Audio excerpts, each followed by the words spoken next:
നമസ്കാരം. മലയാളി വാർത്തയിലേക്ക് സ്വാഗതം. ഒരു ഇടവേളയ്ക്ക് ശേഷം കേരളത്തിൽ വീണ്ടും മഴ ശക്തമാകുന്ന മുന്നറിയിപ്പ് പുറത്തുവരികയാണ്. ഈ മാസം 16 വരെ ഇടിമിന്നലോട് കൂടിയ മഴയ്ക്ക് സാധ്യതയുണ്ടെന്ന് കേന്ദ്ര കാലാവസ്ഥാ വകുപ്പ് അറിയിച്ചു. കോമറിൻ മേഖലയ്ക്ക് മുകളിൽ ചക്രവാത ചുഴി സ്ഥിതി ചെയ്യുന്നതാണ് കേരളത്തിലെ മഴ സാഹചര്യം ശക്തമാക്കുന്നത്. നാളെ 3 ജില്ലകളിൽ യെല്ലോ അലർട്ടും ജാഗ്രതാ നിർദ്ദേശവും പുറപ്പെടുവിച്ചിട്ടുണ്ട്.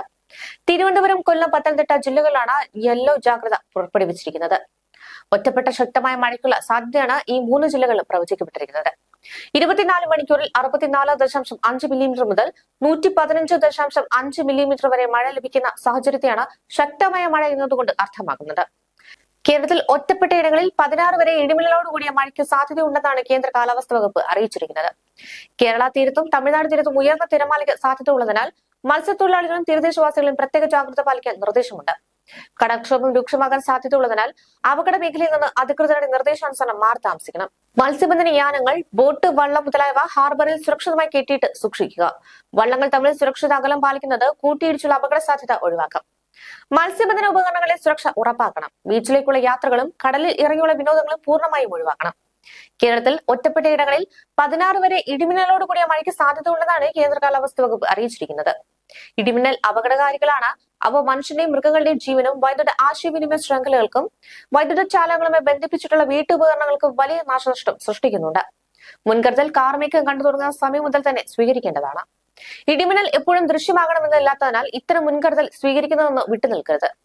ഇടിമിന്നലിന്റെ ആദ്യ ലക്ഷണം കണ്ടു കഴിഞ്ഞാൽ ഉടൻ തന്നെ സുരക്ഷിതമായ കെട്ടിടത്തിനുള്ളിലേക്ക് മാറുക.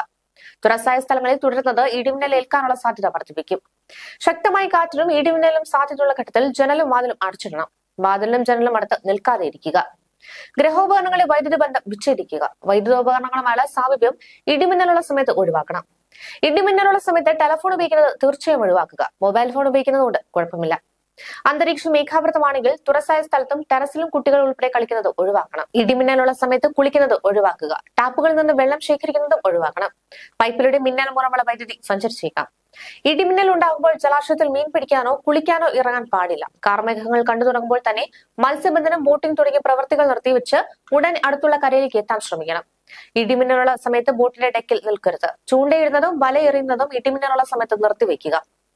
ഇടിമിന്നലിന്റെ ആഘാതത്താൽ പൊള്ളലേൽക്കുകയോ കാഴ്ചയോ കേൾവിയോ നഷ്ടമാവുകയോ ഹൃദയാഘാതം വരെ സംഭവിക്കുകയോ ചെയ്യാം. മിന്നലാഘാതമേറ്റ ആളുടെ ശരീരത്തിൽ വൈദ്യുത പ്രവാഹമില്ല എന്ന് മനസ്സിലാക്കണം. അതിനാൽ മിന്നലേറ്റ ആള് പ്രഥമ ശുശ്രൂഷ നൽകാൻ മടിക്കരുത്. മിന്നലേറ്റാൽ ആദ്യ 30 സെക്കൻഡ് ജീവൻ രക്ഷിക്കാനുള്ള സുവർണ നിമിഷമാണ്. മിന്നലേറ്റ ആളിന് ഉടൻ തന്നെ വൈദ്യസഹായം എത്തിക്കുക. ന്യൂസ് ഡെസ്ക്, മലയാളി വാർത്ത.